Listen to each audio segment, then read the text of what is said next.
Danke vielmals, Maya. Und vielen Dank auf alle hier. Wir freuen uns sehr, dass es gibt so viel Interesse in Market Gardening, in Ecological Farming und alles. So, okay, jetzt noch Musik in Englisch. Okay, so. I'm just making sure my microphone works. Good.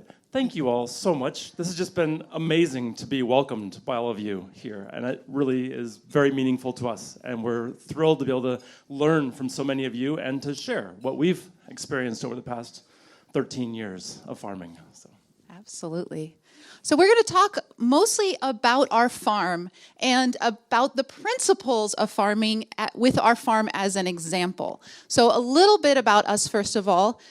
So this is most of the fields from Singing Frog's farm. We are about an hour north of the Golden Gate Bridge and San Francisco. The property, and I have to check because it's all different numbers for me, the land is about 3.5 hectare. But the actual fields are about 1.1 hectare, okay? So it's not so much land. We've been working on the land since 2007. We didn't start off with the no-till and the ecological. We started off with full tillage. We'll talk about that a little bit. About 45% of our products, our vegetables, go out through our CSA. We started out as a CSA farm, and that is really where our heart is. We love that. About another 45% go out to our farmers markets. So that is 90% that goes direct to the end consumer. About 8% goes out to 2 restaurants we have a very close relationship with. And then only 2% goes out through a food hub. It's a kind of wholesaler, but that still stays in the Bay Area, within the San Francisco greater area. So without that, 98% of our food stays within about 20 kilometers of our farm. And for us, that's really important. Let's see how much we are selling off of our farm. I had to translate these numbers. So we sell about $110,000 per acre, and translated, that's about 220 euro per hectare. So that's how many vegetables and fruits we are selling off of our property. We have about 5 to 8 employees, aside from Paul and myself, working on the farm. More like 8 or 9 in August and September, and more like 4 or 5 in January. And it's actually more than that, but there are many people who are part-time, who have other jobs, so we just break it down if everyone was full-time. Our climate, we have a Mediterranean climate, so we are very dry in the summertime, and then we start our rains in the winter. We actually had our first serious rain last week, but we have had our first frost for quite a while. So the rain we had last week was the first rain since early April. So no rain for the rest of April, May, June, July, August, September, October, until mid-November was the next rainfall we had since early April. Yeah, and we had about 5 centimeters. Yeah. We were colder than you guys yesterday morning. We were -5 degrees yesterday morning. So we do get, I know you're thinking California, you're thinking the surfers and being out there in our bikinis. Not so much. And then in the summertime, we will usually hit about 38 degrees centigrade once for a few days in the summer. But it's a pretty moderate temperature. One intriguing challenge we have, just so you know, is we always have our first killing frost early in September. And then in late September and October, we always have a heat wave that comes through, and it gets up to around 100 degrees Fahrenheit, so 38? 37. It'll do 38 in the daytime, and then down to like -1 at night, and 37 day, -2 at night, 38, -1. Yeah, that's our October for us. Yeah. So, okay, let's continue on. Oh, we're both doing it. We call this 2 cooks in the kitchen. Okay, another view of our farm, just so you get an overview. It's shaped like a piece of pizza. The top of the crust of the pizza is this hillside that has oaks on it, and it comes down long here. We're coming to the very end. Our neighbor is 140 acre, how many hectare? 80 hectare? 0.2. So yeah, 80. 80 hectare. Or no, 60 hectare vineyard. Sorry. Okay, vineyard on this side, and this is the majority of our fields coming down here. Someone asked earlier, why are we called Singing Frogs Farm? We have choruses of frogs. We have over 6 ponds, 1, 2, 3, 4, 5, and 6 up there. So we have quite a lot of these little Pacific chorus frogs that are very loud. Okay. So I want to start in by talking a little bit about the story of soil. And of course, you all understand soil very well, but it's nice to always have a different view so we can have more language and more ideas about how to share what we know with the greater world. Because as a farmer doing this unique kind of farming, a large part of our job is education, as many of you have found out. We have to talk and share and educate our consumers and our politicians about how we are farming. So soil is air, water, and mineral, and the organic matter. And this is that critical component that we are all concerned with. The organic matter, where the carbon is, and all the organisms, etc. If you didn't have organic matter, what you have is a beach or a sand dune, right? Just water, air, and mineral. There's no life. In fact, that's what Mars has. So if you think about all the planets in our solar system, they all have chemistry, but only one has biology. And yet, since World War II, our focus on agriculture has been about the chemistry. We have spent all of this time for the past 80 years thinking about the chemistry of plants and the chemistry of soil and not the biology. And yet every planet out there has chemistry. It's only us that has the biology. So we really have to change how we approach life, how we approach food production and agriculture and soil, and begin to bring that biological component in, that life component. As many of you already know, tillage is one of the major practices that reduces the organic matter level in the soil. And that's a quote from the FAO, Food and Agricultural Organization of the United Nations. So it's, very well documented science. When they mention this, what they're talking to and referring to is the many different components of how tillage destroys soil. One of those is the chemical way it destroys it, which is the very act of tilling up the soil, is breaking all the aggregates into smaller and smaller pieces.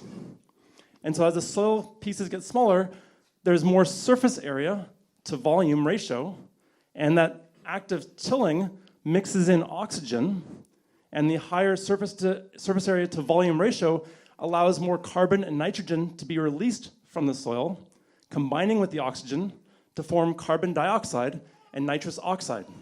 So the very act of tillage takes the carbon and nitrogen that you need as a farmer, removes it from the soil, and puts it in the atmosphere as greenhouse gases. A huge double negative.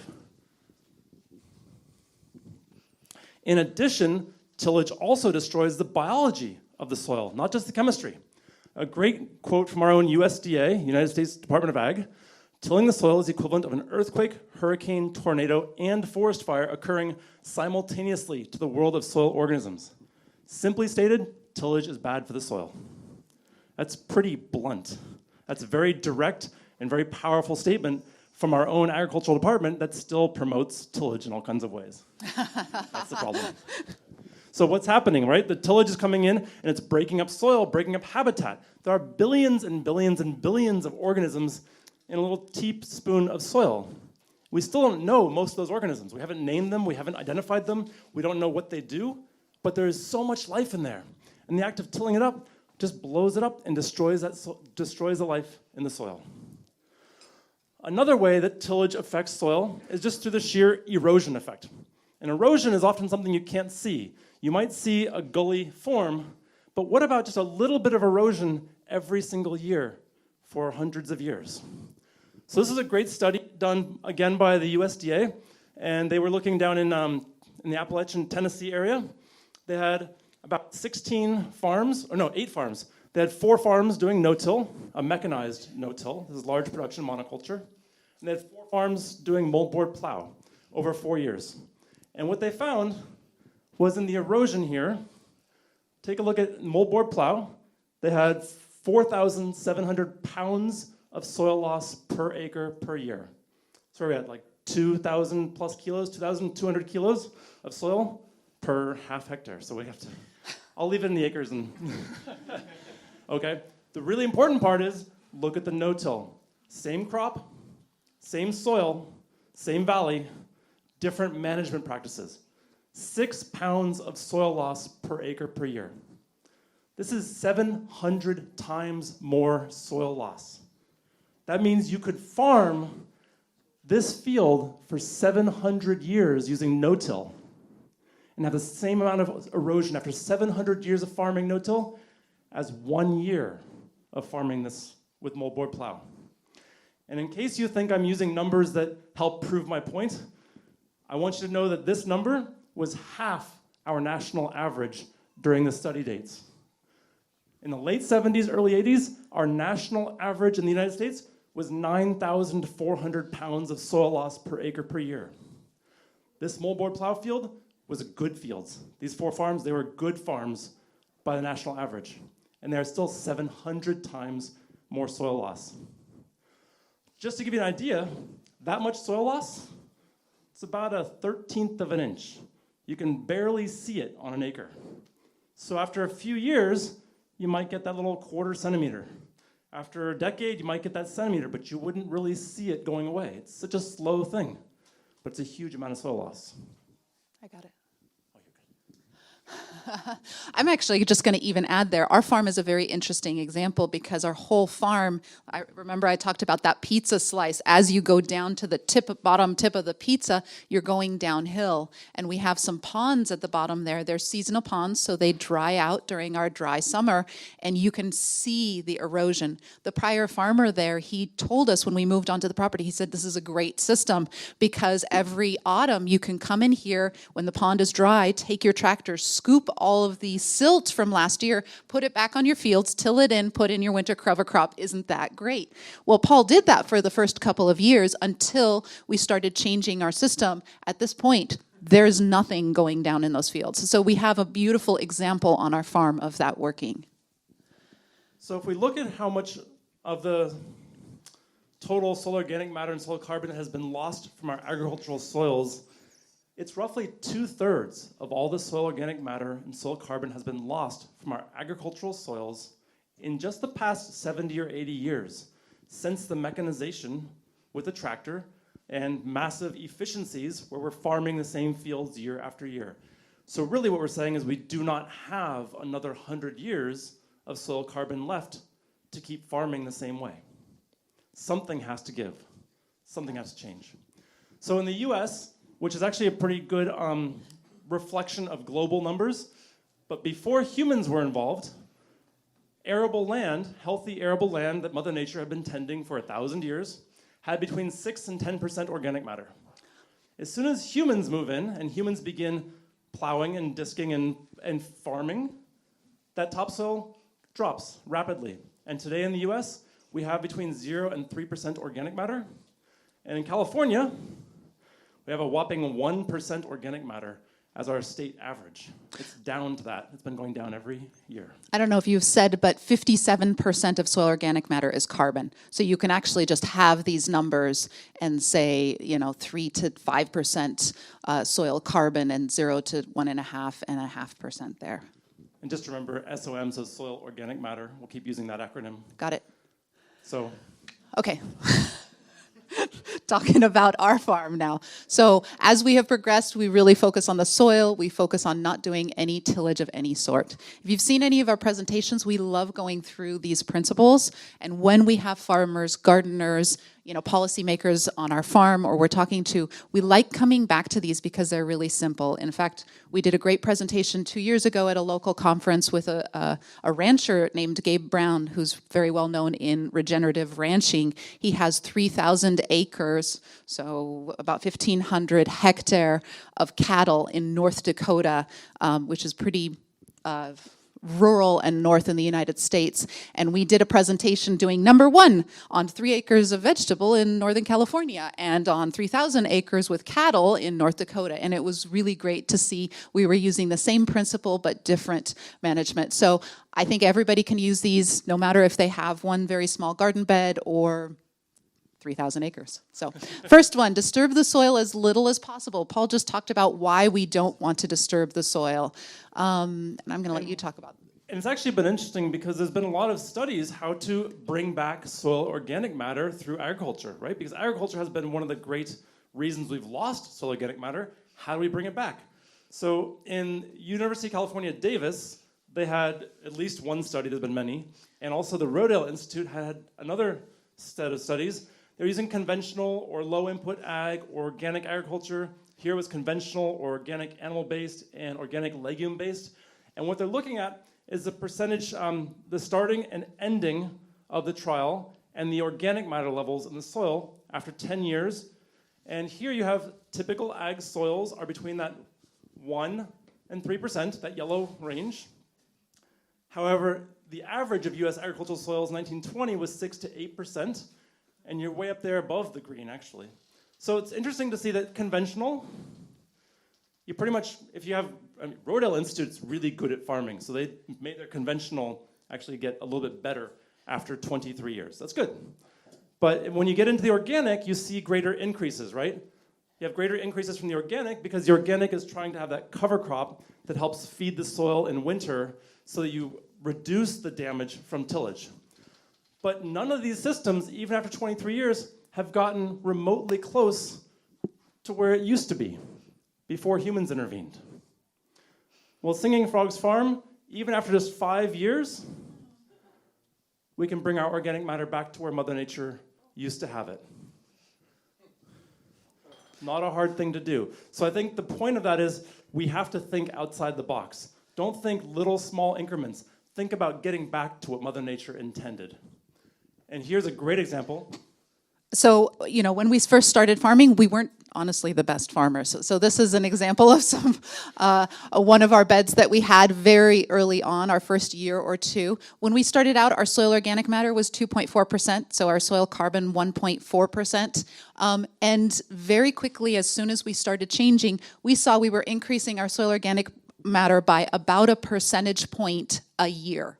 Not 15 years, not 20 years, but about a year. And other farmers who have taken on from us and followed our methodology are very much finding the same, such that depending upon our field, you know what, I would actually say we're between about 8 and 13% at about a 15 centimeter depth. Yep. Oh, there we go, 15 to 30 centimeter depth. So that's a soil carbon of 4.6 to 6.5%. And that's where we're farming now.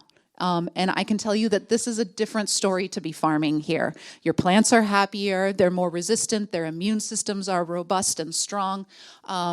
So even if you have one of those large temperature swing days, they can make it through. They're dealing with pests better and so forth. So this is, again, 2 different soil samples taken this past summer in August. And all we did was go to our fence and go 50 meters on one side of the fence to the vineyard and 50 meters on our side of the fence to field 3. Those 2 soils are 100 meters apart. This is what our soil used to look like in the beginning. And that's what it looks like now after a decade of doing no-till farming. Again, that depth, 15 to 30 centimeters. And this is a wonderful example of having just harvested a chicory. This is the stem, so it's really only like 1 inch. You're looking straight down on the soil, and you can see all the earthworms and life around that one chicory stem. Well, that bed had 240 chicory plants in it.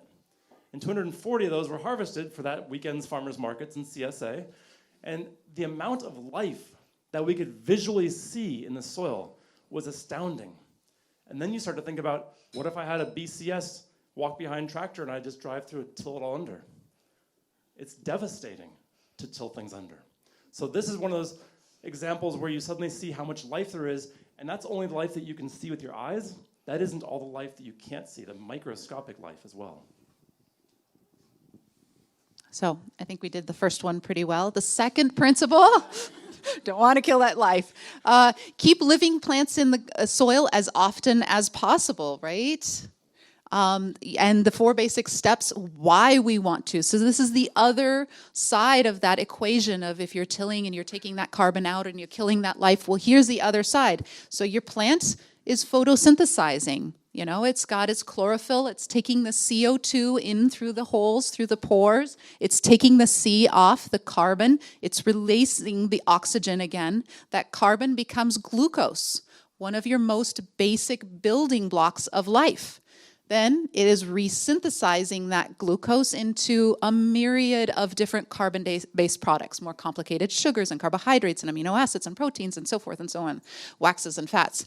And then we've got exudation here. That is pushing many of those products of photosynthesis with that carbon down through the roots into the soil, depending on the plant, depending on the season, depending on how healthy it is, its stresses and so forth. Anywhere from 20 to 70% of that carbon that the plant is capturing, it's pushing out into the soil. And that's what we want. That is the humification, feeding the soil. That is why we want to have as many green photosynthesizing plants in the ground as often as possible. Now this is fun. This is it in a petri dish.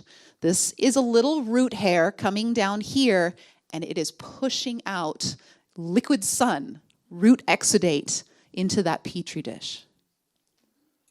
So that's just food for all of the biology in the soil.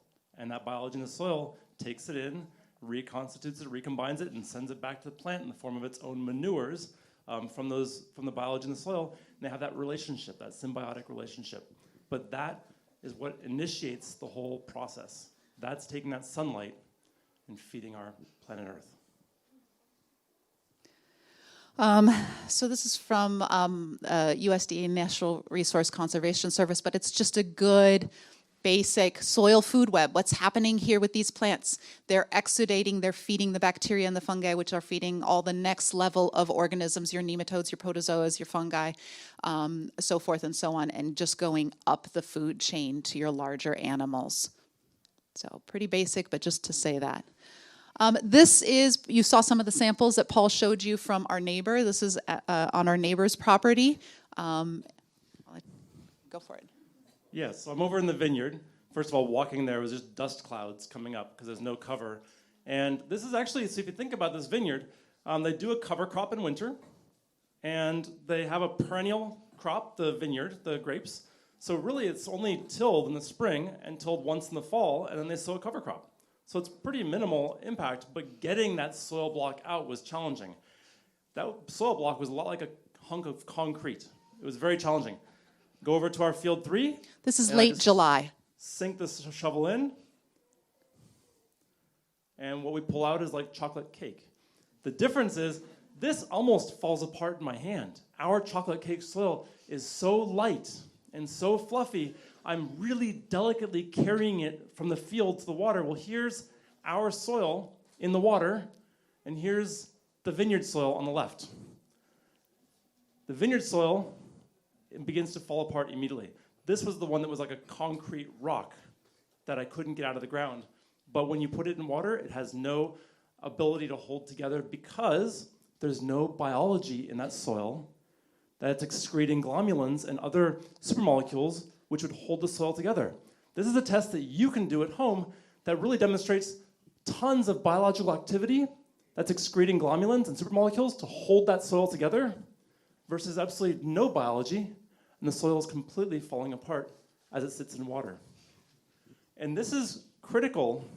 I have to say, our soil block, I was very delicate when I handled it because it could fall apart in my hands, but in water, nothing happens.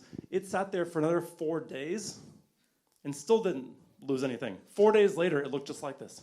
It's just the water got a little brown. It made tea, nice tea. No, this one was No, but just there were no particles. Right, and this one was gone in 5 minutes. 5 minutes, it was sand on the bottom. Well, one of the drought years that we had back in 2010, the last rainfall of 2010 was February 4th. There was no rain for all of February, March, April, May, June, July, August, September, until October 22nd was the very first rainfall since February 4th. That October 22nd rainfall was 13 inches, so we're at 4, 8, 12, so 31 centimeters in 36 hours.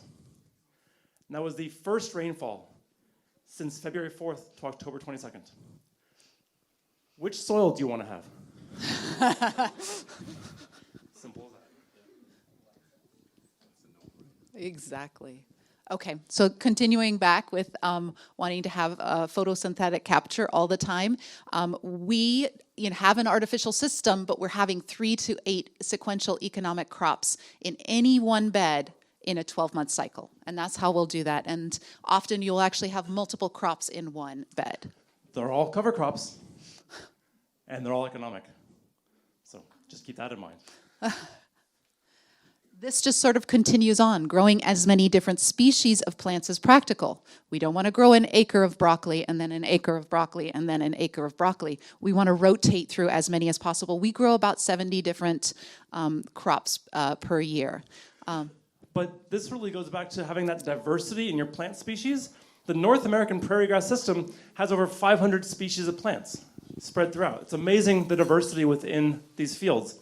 85% of the vegetative biomass is below ground, out of sight. The root mass of a natural native prairie is so much greater than the above ground biomass.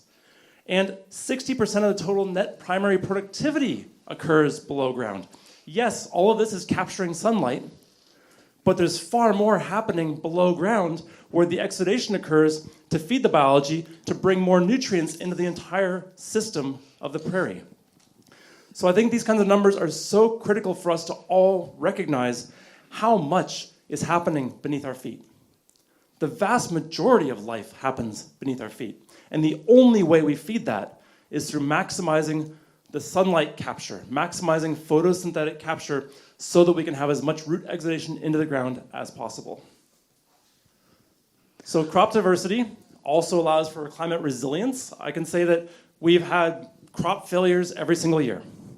But if we have 70 to 100 different species that we're growing, and each species might grow between 2 and 15 crops of it each year, then we can have crop failures, and it doesn't really change our bottom line, our economic returns. We've had something fail every single year, or 2 or 3 or 5 things fail every year, and yet our revenue has continued on the exact same trajectory. So there's no big losses and boom years and losses. We're very stable economically because of the diversity. And with those 2 to 5 complete losses, we also have a few crops that are just tremendous, and we get so much more from than we were anticipating. So it goes both ways. So this is an example that was mentioned earlier this morning in a few presentations about multi-cropping or intercropping. We love to do this with many different species of vegetables. This is an example of the big Romanesco cauliflower, the cauliflower that makes a spiral pattern. It's beautiful, but the plants are huge, very large plants. So when you transplant out the transplants of this Romanesco cauliflower, we do it 24-inch spacing. So again, we got 24-inch spacing, 2 lines. I want to keep going. And once you transplant them out, you can look down, and the 90% of the bed is bare soil. And you think, well, that's going to be a month until those cauliflower plants grow up and fill in. That's a month that I have all this bare soil between the plants. Why not put some lettuces in and take advantage of that? So in this picture, I have 100% crop cover of cauliflower and 70% cover of lettuces. So 1.7 crops in the given area during the time. What's happening? The lettuces are helping maximize sunlight capture and maximize root exudation. The lettuces are also covering and protecting the soil, which reduces weeds and increases soil moisture, which for us in the dry Mediterranean climate is a great thing. So we can increase soil moisture content and decrease watering by having more crops there, which seems so contrary to what people think. Oh, if you have more plants, you need more water. But it's not always the case. If you do it right, these plants are shading the soil, maintaining higher moisture levels in the soil by protecting it and covering it. As they grow together, the cauliflower begins to close canopy, shading and giving a light windbreak and shade to lettuces right at the peak of the lettuce harvest. So the lettuce becomes very tender and flavorful from having a little bit of a sun and windbreak by the cauliflower. The lettuce is harvested out. The cauliflower now closes canopy and grows up, and you have to harvest a cauliflower as well. So it's a great way to increase overall yields. This is actually about 3 weeks after transplant.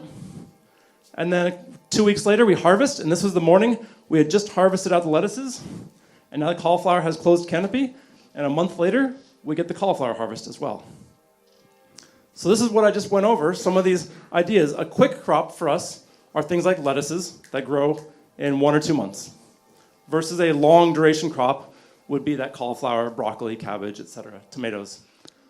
And I often get asked, how is it, well, let me show a couple more examples. How is it that we choose which plants to put together? And really, more than anything else, we're actually looking at architecture.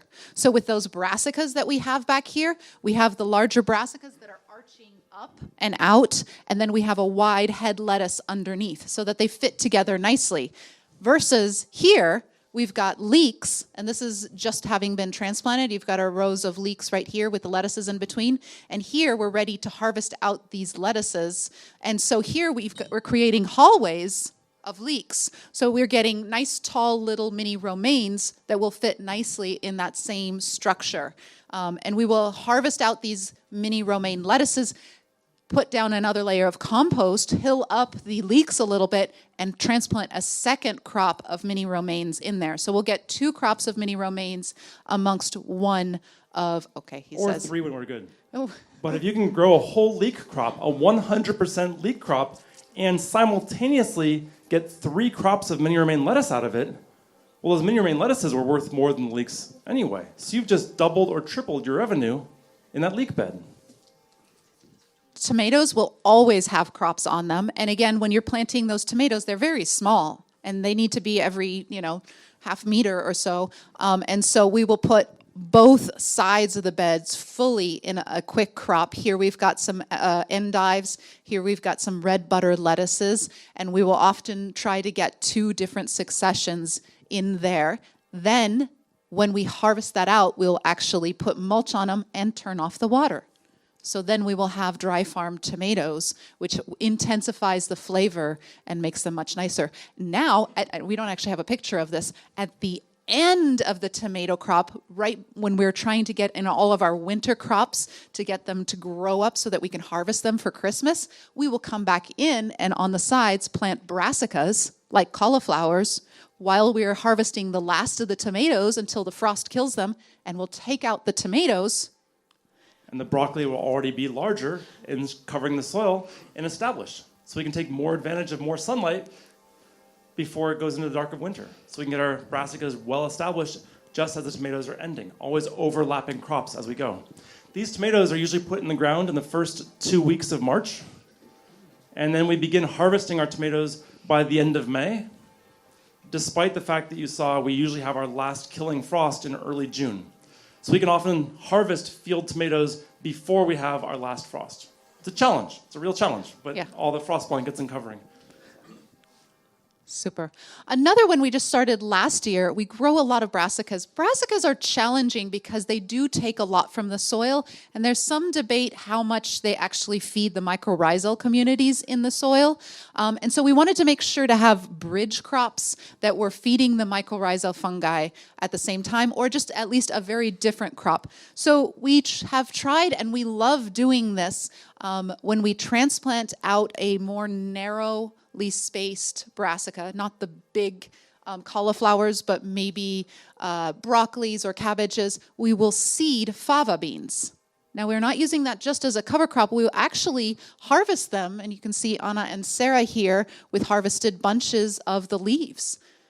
You educate people. We've got a couple of restaurants. They love this as a very light spring green. We give it out to our CSA members, and we've got a second crop in there that's doing something very different. This is one, it's only a few weeks old, and you can see all the nodules fixing nitrogen along there. We've got this at the same time that we've got the 100% crop cover of that broccoli or that cabbage or something else. And that is only a few weeks old and already nodulating. Something that we added this year was flowers, something we hadn't been very interested in doing the last several years. We wanted to feed people, but we had these two farmers who've both worked with us for a long time, and they really pushed and came with a business plan to us. We want to do some flowers and do a CSA and so forth, so we said, great, we'll incubate that, you can try it. It turned out to be really good, and we're actually very excited for several reasons. First of all, we have this movement, we're calling it the slow flower movement, not bringing in flowers from South America that are sprayed with God knows what, but having them local, having them no-till, and we're really excited because the insects it brings in, the pollinators that it brings in, and it is a very different root structure than most of our vegetables. So these beds that had the flowers this year will not have flowers next year. They'll be in another place, and we will rotate through a very, very different crop. So we're excited about this for many different reasons. And it's pretty, too. So back to the plant species diversity, it's also more than the crops. We get into the hedgerows and perennials and bed ends and fruit trees and ground covers. And we'll actually cover this a bit after our break. We're going to talk for about an hour and a half now, take a very short 5 or 10 minute break, and then come back for the last 50 minutes or so.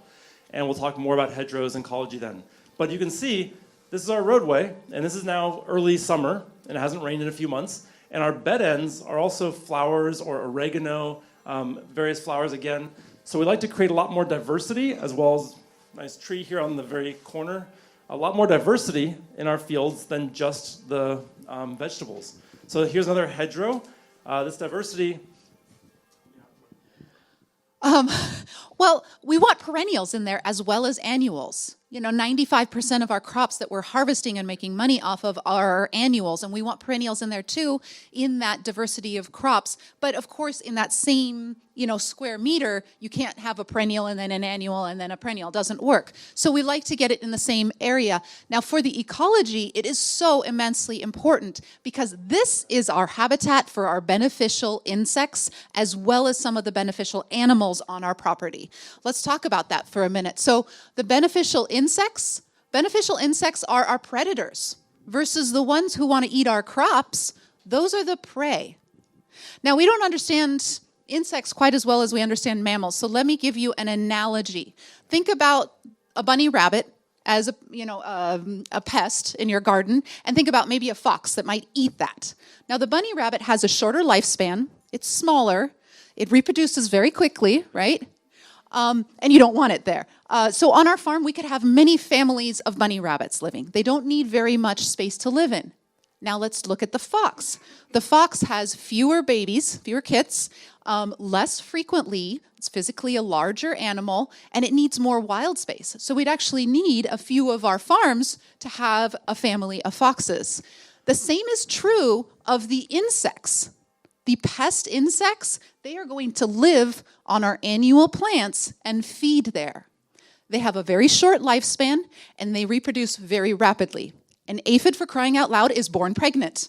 It will only live for about a month. It's going to live right on your crop, and it's going to feed right there. Now, the lady beetle who is going to eat that may live for a couple of years, has far fewer progeny, and it needs to have a more stable habitat that it will then travel out to eat and then go back to a safe home afterwards. So your perennial bushes between a half meter and 2 meters in height is the prime habitat for those beneficial insects. And our studies have shown that they will go out from those, 250 feet, but... 50 and 80 and 100 meters, but mostly they'll go out only to where they find food. So if you only have hedgerow every 200 meters, well, they may not find the pest insects in the middle of the field. They may only go out 5 meters and find pests there. So we'll show you later in the second half how frequently we have hedgerows throughout the farm, but really the goal is this is how you support beneficial insects, which are your predators for pest control. And many other good things. So this is actually a great slide because to the left, about 10 meters, is the 60-hectare conventional vineyard. To the right, 15 meters or 20 meters is one of our fields. And we planted all of this in here. So it's creating this buffer between the conventional vineyard and us. And here's an example of all the hedgerows on our farm. We're going to look at the whole farm as a large organism. And this is starting up at the top of the property at the crust of the pie and working our way down to the tip. Along the top up here, we have all sorts of oaks. Over here is our house, so we have all sorts of plantings around our house, and we have some of our animals, so a lot of trees. Here. Here's our very first hedgerow. We put that in on the day that we moved onto the property, so it's 14 years old. But you can see all the bed ends along Bed here. ends along here. Then we have more hedgerows at the bottom of this field. Hedgerow here. Hedgerow here. Here are some new Both ones. sides. This is the big one we were just looking at. Across. Another one across over there. Got Hedgerows along the side between us and the vineyard. Yep. Got a hedgerow cutting through fields 8 and 10 right there. More And then native all plantings wild back lands here. we planted. There were hedgerows. Yeah, okay. So there we go. And it still keeps going. And then this one is our largest one in terms of height. We call it our green wall because it's also a spray barrier and a windbreak with our neighbor over there. So just to give you an example of how many of those we have on the property. So that was a big one. Grows many different species of plants is practical. Keeping the soil covered all the time, right? Maximizing photosynthetic capture, maximizing sunlight so you can maximize root exudation. The best way to do that is with green living plants. You want to get tons of plants in there all the time and never have that bare soil exposed.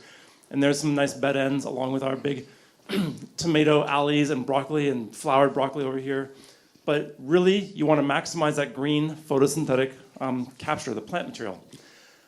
We do that by using very large transplants. We don't like to do seeding out in the fields very often, direct seeding. Transplants are a much better way to get more rapid growth so you can have sunlight capture and root exudation and protect and cover the soil. So some of the reasons that we do the transplants instead of direct seeding, you can see right here. I think one great one is always the 100% crop cover. If the seed doesn't germinate in the nursery, well, you don't transplant it out in the field. So that every bed in the field always has 100% crop cover because you only fill it with transplants. Also, if your plants are spending the first month of their life in the nursery before they go in the field, that means less time in the field. Less time in the field means more crops per year and less availability to pests because they're out in the fields less time. So one of our pest control measures is simply transplanting large, healthy plants so they're less time in the fields, and therefore pests don't find them. Also, you're outcompeting weed seeds. So one of the main, and that's some of the big problems farmers often face, are pest management and weeds. And we tend not to have to worry much about pests or weeds on the farm. It's quite lovely to not have to worry about that and worry more about where do we sell all the food we're growing. So our nursery is super, super important to us, having good, healthy transplants that we can go out to the field. So these are just some lettuces that are actually they're ready to go out in the field, or they could wait a week. You can see we actually use pretty large cell sizes. This allows for a flexibility in transplanting. We can get up to sort of a 2-week window of when the plant can transplant out, which is critical because maybe the right beds in the right field aren't ready yet. So you want to wait a little bit of time. And these plants, those could have been transplanted a week and a half ago. They're going out that day. They could also wait 1 more week before they went out. Larger cell sizes means stronger, healthier transplants and more flexibility in managing your nursery transition to your field.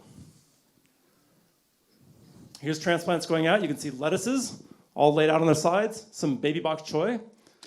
So you've got really good soil cover on this instantaneously. You are cutting out a photosynthesizing plant and going straight into the next one in there, covering that soil. And if you have to direct seed, like carrots, beans, peas, spinach, a few other things, then we like to use an agricultural burlap to cover those beds. So these have just been direct seeded with either a carrot or spinach. And that burlap isn't really tight like a coffee sack. It's a little looser. And it allows for the soil to be kept at a warmer temperature and higher humidity so you can water it less. And it really increased germination rates. Got much higher germination rates and much more rapid germination timing with the burlap on there as a cover.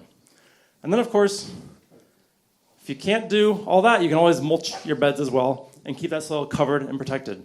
But covering and protecting the soil is really critical.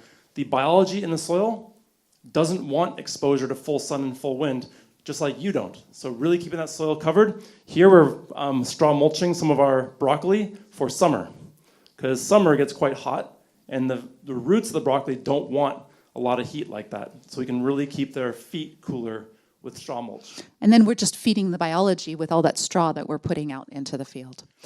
If we cannot cover the ground either through green photosynthesizing plants, that's optimal, or an organic mulch, the third option is a plastic mulch. So we don't love this option, but we will use it a couple of different ways. Mostly we'll use it in the winter when we're in the Persephone period, when you have fewer than 10 hours of daylight per day. You get out a large crop for Christmas. You don't want to put something right back in, cover it, and then the beginning of February we'll plant it out. And you could see Sam there was just pulling it up. And so you can see the residue. There was some brassica here with large stems before. Those will all stay there. And we will prep the beds and put the next crop in right now. So this is a video from March. Come on, go. Just showing you lots of different ways. We've got strawberries here that do have plastic on them, and then they have mulch in the pathways. Here we've got some covering of beds. We've also got just one there. Sometimes we'll cover just the pathways if we're dealing with some beds there. We've also got straw mulch along the edges of the field. We've got lots of green ground cover here. All the beds are planted. So those are ways that we will keep the soil covered all the time. Yay. Incorporating animals. This was always one that we struggled with. And in the beginning, we used to incorporate animals much more easily when we were tillage-based. We would just do a winter cover crop and then move the chickens into the cover crop field for winter, and it worked beautifully. But as we moved into a no-till system, it was more challenging to incorporate animals because you have to be concerned with food safety issues, with manures. And finally, we had a woman, an entomologist, out visiting our farm for a farm tour, and we had a 20-person farm tour, and we start at the beginning, give the introduction, then we begin the farm tour down the fields. And we realize this woman is actually still back at the beginning on her belly in the grass, in the roadway, just staring at the ground. Well, we kind of offer for her to come join us, and she just, no, I'm fine. We go on an hour-and-a-half farm tour, come back, and she's still in the same spot, laying on the ground. She's like, you wouldn't believe the amazing beetles I saw in your grass, and spiders. You have so much life in your grass. All these guys are adding to your animal life on your farm, and they're going out in your fields and eating all sorts of pest insects. They're moving soil around. The point is that we can get a lot of other ways of managing animals on the farm without those animals being cows or sheep or goats.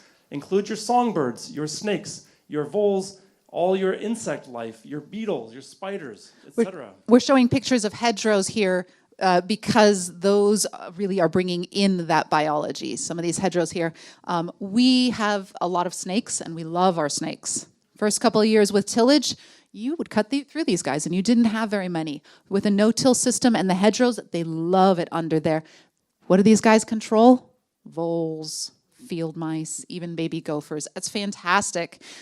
So lots of life.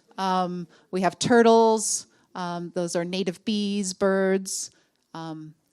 As much life as we can. This is Miguel. He was from Mexico, from an area, and they hated snakes. He came to the property, and Paul would be like, great, look, there's a snake. And he would be all the way over there. Miguel got to have the job of trapping. We still do trap some of our voles and our gophers and things like that. And once he recognized how these guys were his friends, he started calling them his compañeros. And so one day I was talking to him, and I'm like, we're going to put beets down there. I know there's been a lot of voles. Could you maybe get ahead of it and start trapping some voles down there? And he said, Elizabeth, no, mis compañeros have been helping me down there. And I'm like, my Spanish is pretty good, but what am I missing here? And finally I got to understand he was seeing snakes, realizing that was an area that had a lot of rodents, picking them up and taking them to where there was more food. So we love our snakes, we love our hawks, we love our birds, all of that. And then another way that we are incorporating animals on the farm is through their manures. So we get several different kinds of manure, from off the farm that we bring in and add to our composts. Yeah, so you can see here there's a lot of our there's some old eggplants and brassicas, but there's also some old compost, and then we will mix it with manure as we're making our compost. So those are our principles. Not our principles. Those are the principles that we'd like to talk about. Yeah. Yeah. Keep going? Okay. Oh, yeah. Super. Yeah, that's the first half. So many versions of this quote have been said this morning already, and this is just my favorite version of how to say this, that life improves the capacity of the environment to sustain life. The more life you have, the more resilient it becomes, and the more able it is to have yet more life. So desert environments are very fragile for a reason. But if you can create an absolute abundance of life on your farm, with your hedgerows, with being no-till and taking care of your soil biology, you can create this vast amount of life on your farm that just allows more life to thrive. It's just a self-reinforcing, virtuous cycle. This is the meat and potatoes now of how we apply the principles to farming. So those 5 principles really come down to transitioning a bed from one crop to the next. Because of course, you do start a field at some point. You have to make no-till beds and make a no-till field. We're not going to talk about that because that you do one time. Transitioning happens every single day of the week, every single week of the year. We're always transitioning crop to crop to crop. So just really quickly, first you have to clear the prior crop that was there. You might broad fork, although we don't right now anymore. You might apply some organic fertilizers or compost. Then you will transplant and you will water and cover in and continue on. So the first one, taking out the prior crop, clearing the beds, we are not going to pull that out because that is going to be opening the soil. If we have the soil surface right here, we want to cut it right at the soil surface, or even better if we can, just slightly below. So you can see here, this is a kale crop, and even though it was flowering, it was still had delicious leaves, so we were continuing with it. This was like maybe a March picture. This was overwintered. Marty has some big loppers, big shears that he's using to cut it right below the soil surface, and then all of this is going to go to the compost pile. But remember, there's more biomass below ground, right? That's what's going to be just feeding all that biology in there. So then and we want to keep all that rhizosphere right in place. So once you removed all the biomass from the surface of the soil and left the soil undisturbed, then you come back, and if you need to, you can broad fork the bed, or you can rake it out to make it flat. But we found that raking out the top of the bed is about like tilthing, and it blows out your soil. It removes the nitrogen and carbon and makes the soil very friable and really kills the biology. So we don't like to rake our beds. And the broad fork, we only used as a transition tool to go from tillage to no-till. Once we've been no-till for a few years, we just don't need the broad fork anymore. So our earliest fields that we switched over to no-till, they haven't seen a broad fork in 7 years, but they've had on the order of 20, 30, 40 crops per bed without any broad fork in that time. So really what happens next after you've removed the above ground biomass is you come back and apply organic fertilizers as needed and compost as needed. It's not every time, and it's not a lot every time. This is a nice high contrast picture. It looks like a lot. We're putting on about 1 centimeter or less of compost per bed, and that's a maximum application, not a minimum. We can certainly do less, but it's always as needed. And we'll make that decision based upon what was the crop that was in there. Was it a heavy feeder like a brassica? Was it in there a long time like Brussels sprouts or tomatoes or something like that? Or was it a light feeder? Are we taking out, a little Napa cabbage and we're going to put in a lettuce? If we're doing a transition like that, we might not do anything. We'll just clear out the prior crop. While we're clearing it out, we'll pull a couple of weeds and transplant in the next crop. So, for example, we frequently will have our very last cucumber crop will go in the ground around August 1st. We'll prep the bed with compost and organic fertilizers for that cucumber crop, and then it's killed in the hoop house by end of October with the frosts and the fungus and everything else. When we clear out the cucumber plants at the end of October, we'll do 0 compost and 0 fertilizers and go back in with not just 1 lettuce crop, but a 2nd lettuce crop in December and a 3rd lettuce crop in February until that one comes out in March, and then we prep the bed again for a summer squash crop for the summertime. So that 1 application of organic fertilizers and compost in August is good enough for the cucumber crop and 3 more lettuce crops afterwards. You want to talk about fertilizers? Okay, they're going to have different. Yeah, and then transplanting. Child labor always helps. Sorry. Thank you, Anna. And then you water in by hand to really settle the roots and settle the plants. And also that's a great time to walk back over it and make sure you did it right. And then you cover the beds as needed, whether it's frost blankets against birds or frost or wind. or you have some netting against birds or deer or anything else. So a lot of covering for a lot of different reasons. And here we have, you may have seen this before, it's John, Mikey, and Karen, 3 people, and they're going to transition 4 85-foot long beds, so 25-meter beds, and it takes about 45 minutes for 3 people to do all 4 beds. And you can see we have the crops that are standing here. These are all overwintered kales and overwintered mustards. This is done in about mid-April. And here we are clearing all the above-ground biomass. And all that's going to go out to the compost pile. Some are being cut off with loppers, some with harvest knives, depending on the size of the stem. Once it's all being hauled off the compost pile, the irrigation lines are put off. Calcium, feather meal, compost goes on. It's about 2 1/4 wheelbarrows per 85-foot bed at this point. We're less now.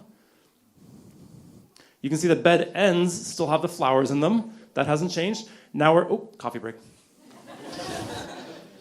And you can see we're actually doing cauliflower, Romanesco cauliflower, intercropped with the lettuce crop. So we're actually multi-cropping in all of these beds. So we're going to have that big, huge Romanesco cauliflower crop sometime in June, but the lettuces will come out in May. And in the meantime, water in, done.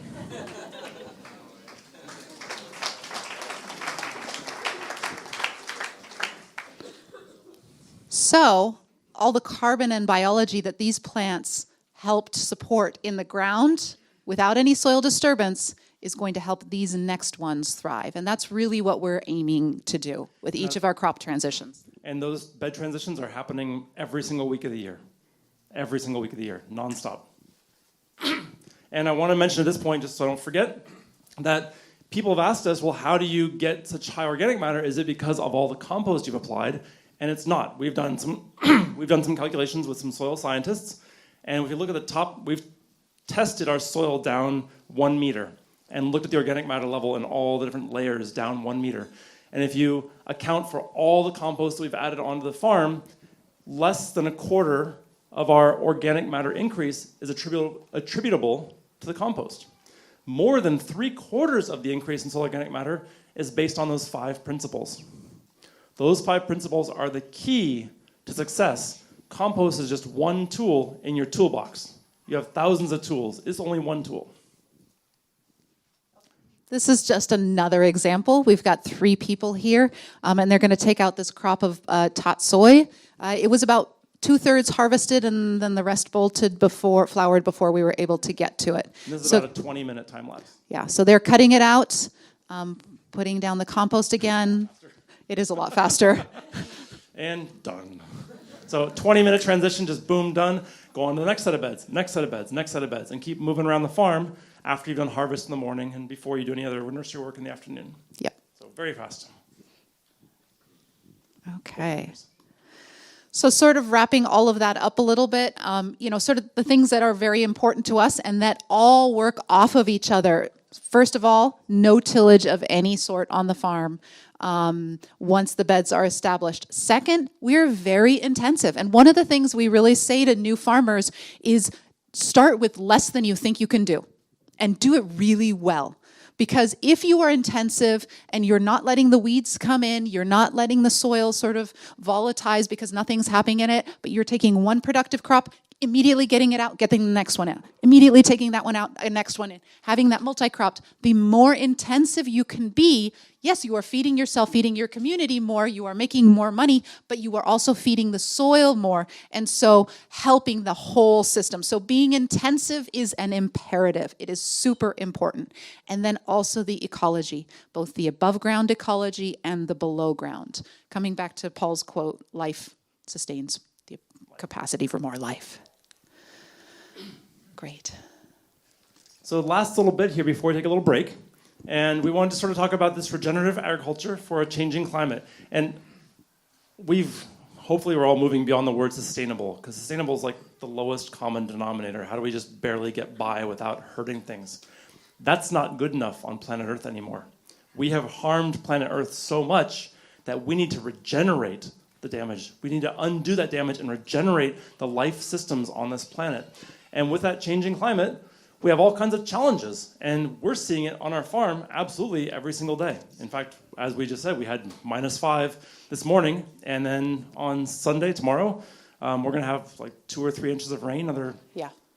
So we have another 7 centimeters of rain coming. So just a couple of examples and how we have seen having really healthy soil and a regenerative system with perennials and annuals help us with this. Because we want a farm to sequester carbon and get it out to fight climate change, but we also have to deal with climate change. So it's sort of that we have to deal with climate change, and how can the healthy soil help us out with that? So one of the things that we have is frost, and we heard an awesome presentation this morning about farming in the cold, and we've been trying to tell this to our neighbors for a long time. Yes, you actually can grow stuff, and look at this kale, it's covered in frost, and look at these Brussels sprouts, they're covered in frost, and they will repair themselves if you manage them well, and if you let the soil be healthy and feed them.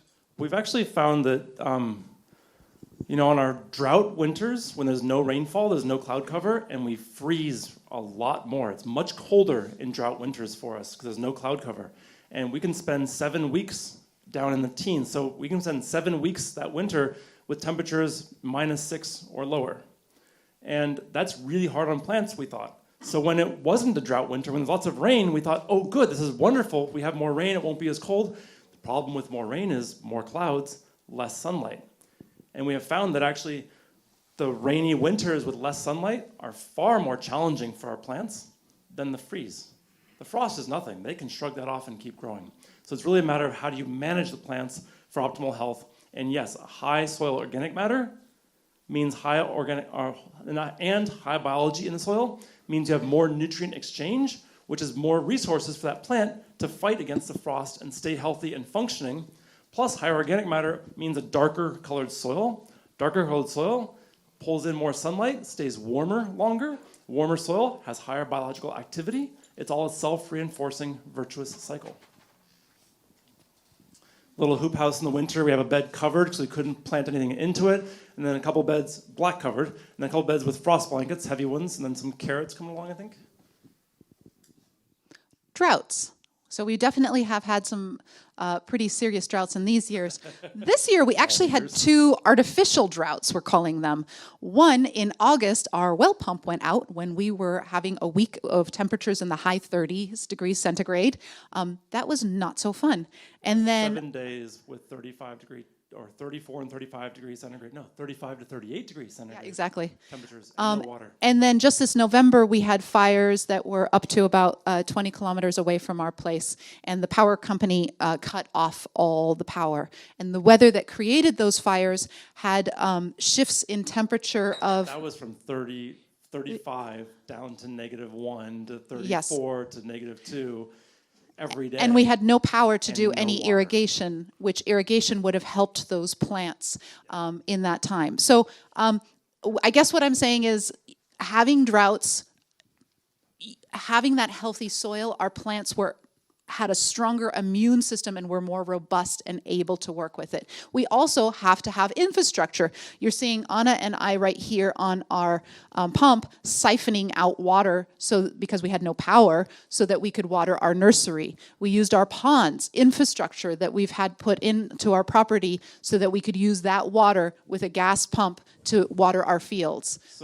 But think about it, because the last rainfall was early April. This is now November before it's rained yet. It hasn't rained since early April. So we've only had irrigation water going since early April, and now we have no water in the fields. The soil's really bone dry.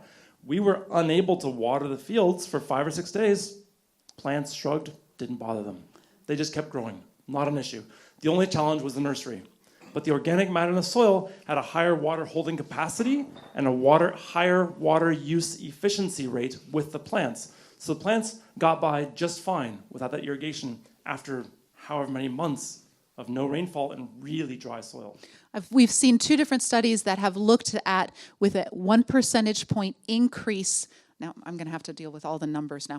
With a 1 percentage point increase in soil organic matter, an acre of land can hold an additional, one scientist said 16,000 and another said 70,000 gallons of plant available water. I'm not going to do all the math to translate that, I'm sorry.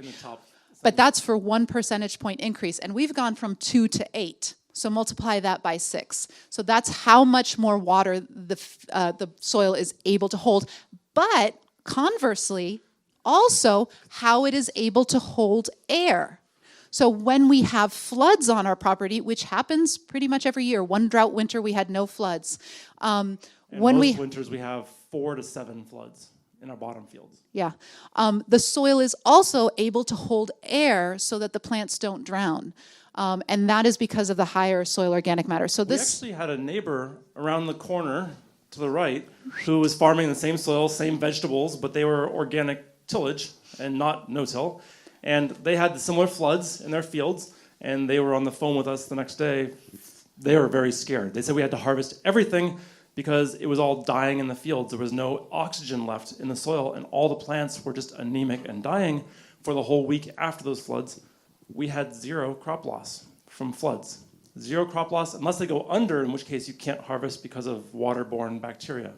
But plants just with the soggy soil, not a problem at all when you have high organic matter. It can hold that water and still have space for the oxygen for the plants to breathe. So these are some beets that had just been transplanted. This was a very late flood that we had. We weren't expecting it this late, and you could see this was when it was starting to flood. It ended up covering the entire bed, and then once it receded, yes, the irrigation lines are a little messy, and you've got some mulch that floated in, but the plants continued just fine. Okay, so this is us, Northern California. California goes about like this. Here's a San Francisco Bay Area. We are about there. So this was our fires a year ago, and the smoke that we had as a result. The fire nearby is definitely bad. The smoke means that you cannot be working out there. We have our workers and ourselves all working with masks and so forth. But there has, okay. The other problem with the smoke is it blocks the sunlight and puts you into a deep freeze mode. And then by 8 o'clock at night, you're already below 0, and you don't come back above 0 until noon the next day. So all of a sudden, you only have 7 or 8 hours a day when you have above freezing temperatures, and it really harms the plants from a lack of sunlight and a lack of warmth, and the biology as well. But again, healthy, robust soil biology was able to counteract that, and our plants kept growing, no issue, no problem. Then ash, a fire we had the year prior to this that was very close to our farm and burned a lot of structures. We had customers, and actually I myself was really, really concerned because a lot of those structure fires may have had lead in them, and we were finding pages of recipe books in our fields and leaves from trees we didn't have in our little area.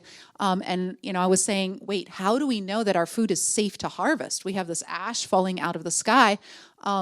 And did a lot of research. Thankfully, one of the women who works part-time on our farm is also a soil scientist that helps clean up brown sites. And what I found, and a lot of other people in our community have found, is what would you do to remediate that soil, to help that soil be healthy again? You would add compost, increase the soil organic matter, and inoculate with fungi. Well, what are we doing already in our soil? We're increasing our soil organic matter. We're making sure that we have a high level of fungi in there. So again, by having healthy biology, healthy soil, we're able to be resilient when we have a lot of these problems. That was so depressing. So in the very But we're still here. When the very beginning, it had the microfarming, right? It's the microfarming conference. Well, but we're all farmers. It doesn't matter your scale. We're all farming and we're all feeding our communities. It is such an important thing to remember. Don't put ourselves down by saying only we're small micro farmers. So this really goes to industrial versus smallholder. I'm going to get out of the way so you can take a photo in a second. But why don't you start on the bottom and work your way up? Well, I'm actually going to talk about it first. This is just an infographic. It comes from a report by a group called the ETC. It's an international group from outside the United States. And the report itself is called Who Will Feed Us? The Peasant Food Web versus the Industrial Food Chain. They're constantly adding more information, and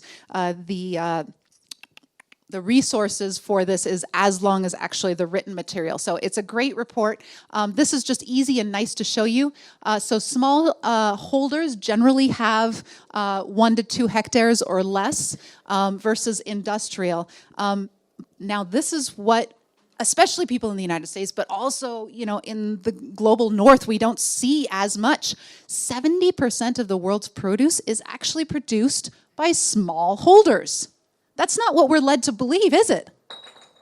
we're led to believe it's these guys who have the huge machines and all the chemicals and all of that sort of stuff, but that's not true. They're only producing 30%. But they're using 80% of the natural resources to produce that 30%. Versus the small shareholders, they're using a lot more human labor, right? So 20% of the natural resources used, not as much land, not as much petrol, not as many fertilizers, and so forth and so on. So that goes to calories obtained for every calorie expended.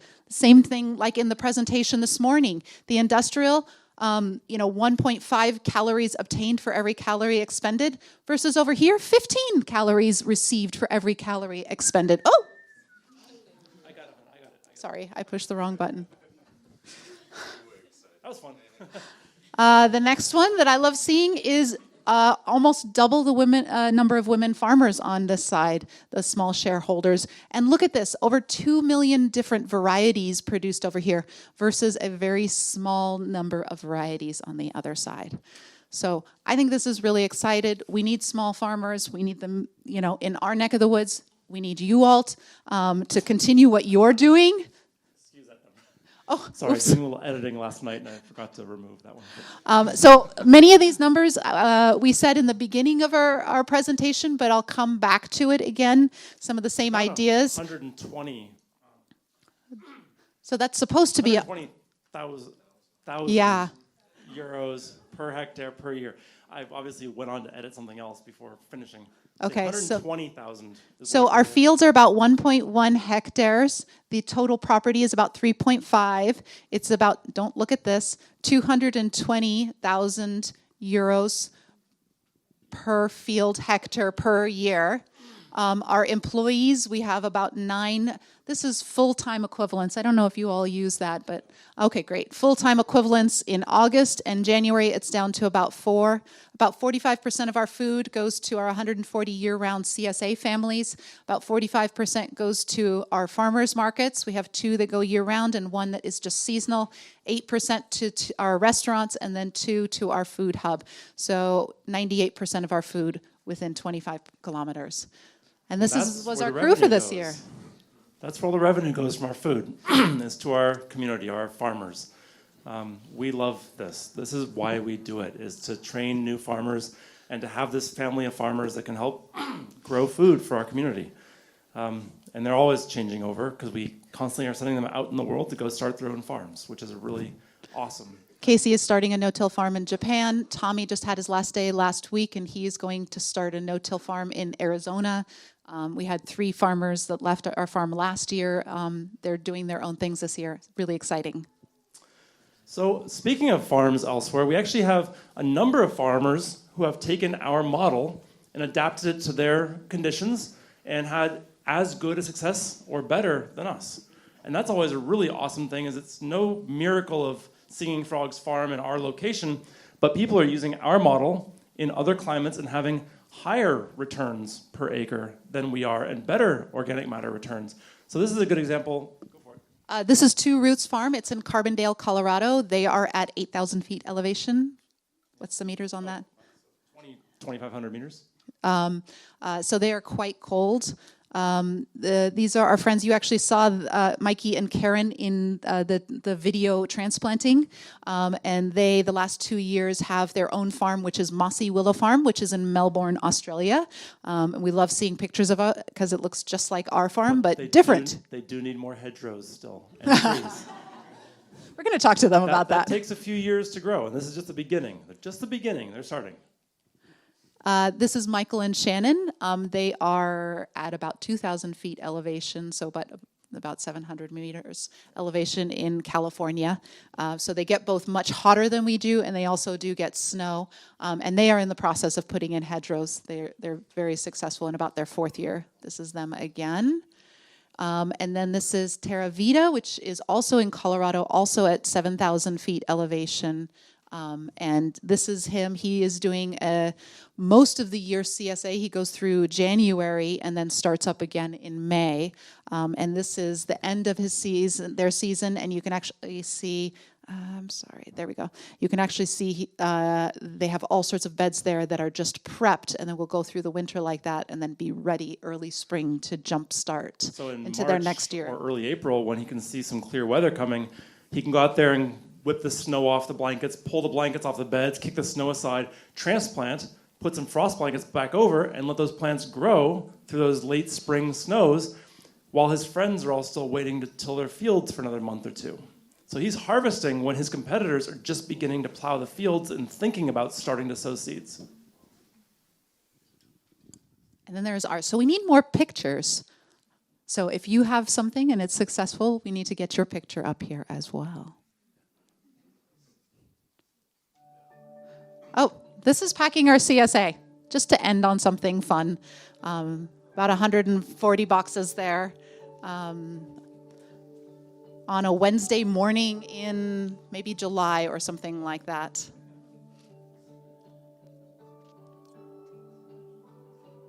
And it was tomato harvest day for sure. Wonderful rainbow of our heirloom tomatoes going into pulp containers for those CSAs. And that is it. We would...